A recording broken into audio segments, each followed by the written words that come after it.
Maha-Bharata Part 1, Chapter 27, Scene 3.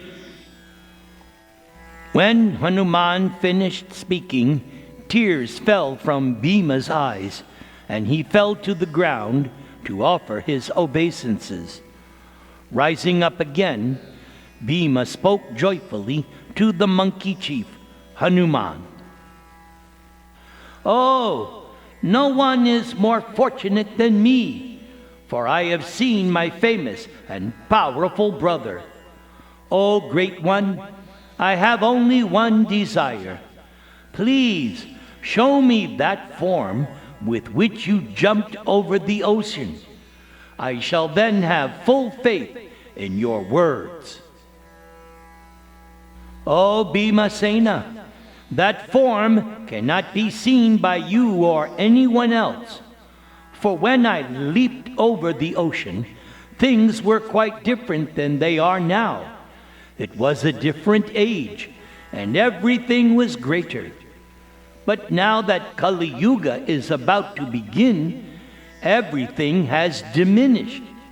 I can no longer display that gigantic form, because every being must obey the dictates of eternal time, and I am no exception. Therefore, please do not ask me to reveal that form." Hearing Hanuman speak, Bheema became curious to learn more from his ancient brother. "O Hanuman, what are the different manners and customs of each age? Please tell me. You have been alive almost since the first age. How have people pursued religion, economic development, pleasure, and liberation in each of the 4 yugas?" "Yes, Bheema, let me begin with Satya Yuga. At that time, every living being was self-realized and devoted to the service of the Supreme Lord. And with the onset of each successive age, everything diminished and became more degraded.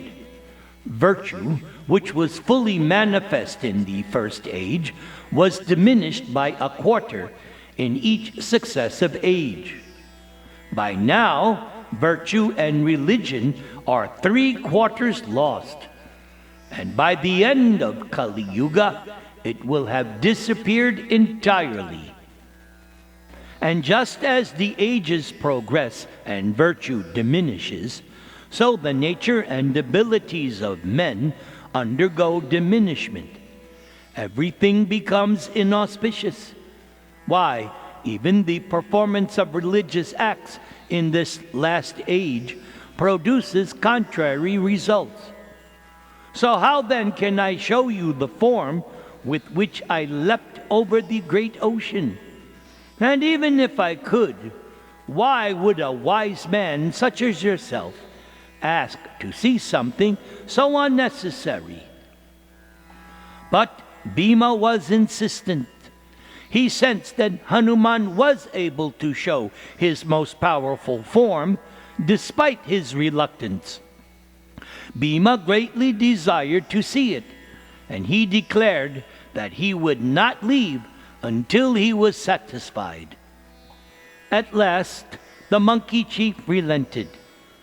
Telling Bheema to stand back, Hanuman rose up from his resting place and expanded his body to massive proportions. He covered all sides and towered above Bheema, looking like a second Vindhya mountain. And in a voice which resounded throughout the whole forest, Hanuman spoke to the awestruck Bheema. "O mighty Pandava, this is the extent to which you are able to see my form. I could go on expanding myself almost without limit, for my size and power increase amid foes according to their strength. Lord Ram's devoted servants can never be overcome by any enemy." Bheema now felt his hair standing erect, Dropping to his knees, he said, "O Hanuman, O greatly mighty one, I have now seen your form to my satisfaction.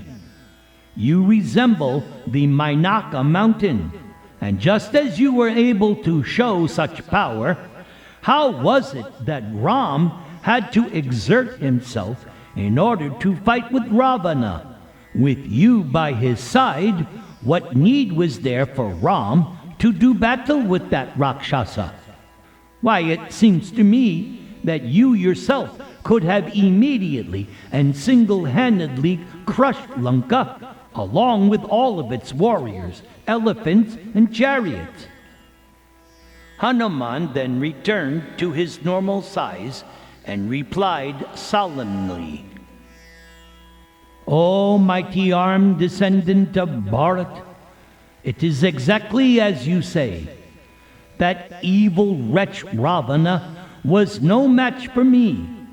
But if I had slain him, then the glory of Dasharatha's son would have been obscured. By killing the king of the demons and rescuing his wife Sita, my Lord Ram has established his fame and glory among men." Hanuman then told Bheema to go back to his brothers.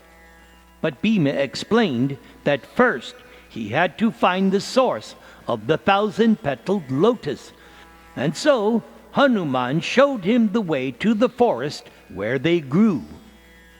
"There is the path which leads to the Saugandika forest, and there you will see Kubera's gardens, which are guarded by Yakshas and Rakshasas. And in a great lake, the flowers which you seek for your wife can be found." Hanuman came forward and embraced Bheema with affection. Hanuman briefly instructed Bheema in the science of kingship, and then Hanuman said, "O Bheema, having once again come into contact with a human being, I have felt in my mind the presence of my Lord Ram, who is an incarnation of Lord Krishna, and who is the blazing sun to the lotus-like Sita and is darkness to Ravana.